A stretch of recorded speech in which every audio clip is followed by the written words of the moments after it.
नमस्कार दोस्तों। बीएससी का एक नोटिस आया और चारों तरफ स्टूडेंट्स के बीच हड़कंप मच गया।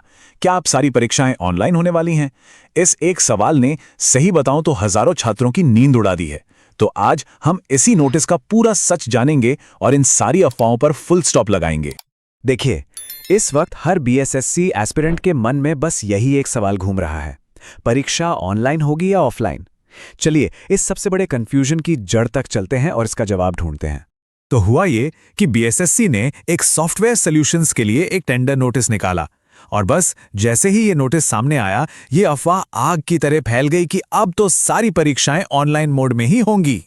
सबसे पहले जरा इन तारीखों पर गौर कीजिए। जो डेडलाइन पहले 24 मार्च थी, उसे बढ़ाकर 6 अप्रैल कर दिया गया है और टेक्निकल बिड जो है वो अब 8 अप्रैल को खुलेगी। इसका सीधा सा मतलब है कि ये कोई पुराना नोटिस नहीं है, बल्कि एक एक्टिव प्रोसेस है जो अभी चल रहा है। तो चलिए अब दूध का दूध और पानी का पानी करते हैं। अफवाह क्या है और हकीकत क्या है, इसे बिल्कुल अलग अलग करके समझते हैं। जिस एक बात ने सबको परेशान कर रखा है ना, आज इसकी सच्चाई देखते हैं। अब इस स्लाइड को बहुत ध्यान से देखिए। एक तरफ है वो अफवाह जो हर जगह फैल रही है कि सारे बीएसएससी एग्जाम अब ऑनलाइन होंगे, और दूसरी तरफ है असलियत कि ये जो टेंडर है ये सिर्फ एक नई वेबसाइट बनाने और एप्लीकेशन प्रोसेस को स्मूथ बनाने के लिए है। इसका एग्जाम मोड से कोई लेना देना नहीं है। और अगर अभी भी कोई कंफ्यूजन है तो मैं आपको बिल्कुल साफ और सीधे शब्दों में बता दूं, ऑनलाइन एग्जाम नहीं होगा। ये खबर पूरी तरह से 100% फेक न्यूज़ है। इस पर कोई शक सुबह होना ही नहीं चाहिए। तो फिर सवाल उठता है कि अगर ये टेंडर ऑनलाइन एग्जाम के लिए नहीं है तो आखिर है किस लिए? इसका जवाब कहीं और नहीं बल्कि खुद बीएसएससी के ऑफिशियल डॉक्यूमेंट में ही छिपा है, जिसे कहते हैं स्कोप ऑफ वर्क। अच्छा, स्कोप ऑफ वर्क का मतलब क्या होता है?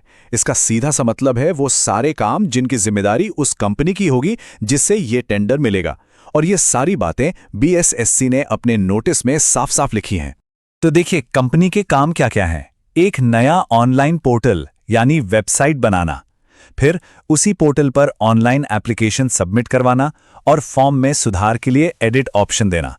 इसके बाद एडमिट कार्ड और अटेंडेंस शीट तैयार करना और आखिर में ओएमआर शीट्स और आंसर की अपलोड करना, ताकि आप लोग उन्हें देख सकें और अगर कोई ऑब्जेक्शन है तो बता सकें।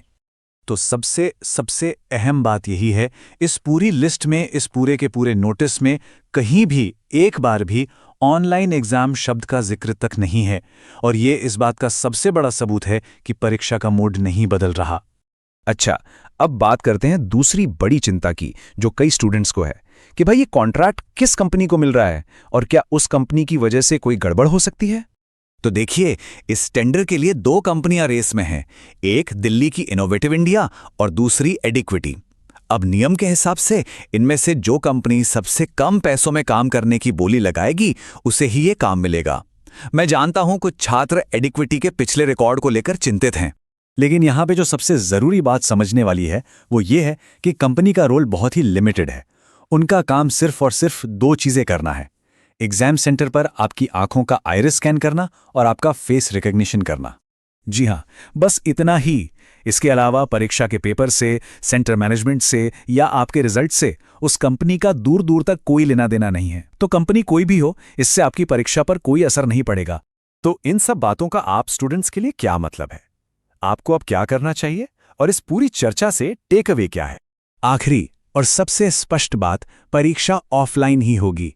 बीएसएससी पहले की तरह ही फिजिकल सेंटर्स पर परीक्षा कराएगा, इसमें कोई भी बदलाव नहीं हो रहा है।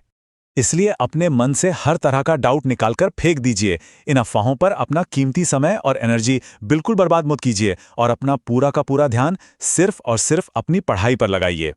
तो अब आखिरी सवाल आपसे है, आपका फोकस अफवाहों पर रहेगा या तैयारी पर? क्योंकि यही एक फैसला आपका भविष्य तय करेगा। सही और वेरीफाइड जानकारी के लिए हमारे साथ जुड़े रहिएगा। आगे भी हर जरूरी अपडेट आप तक सबसे पहले और सबसे सही तरीके से पहुंचाने के लिए चैनल को सब्सक्राइब जरूर कर लें। धन्यवाद।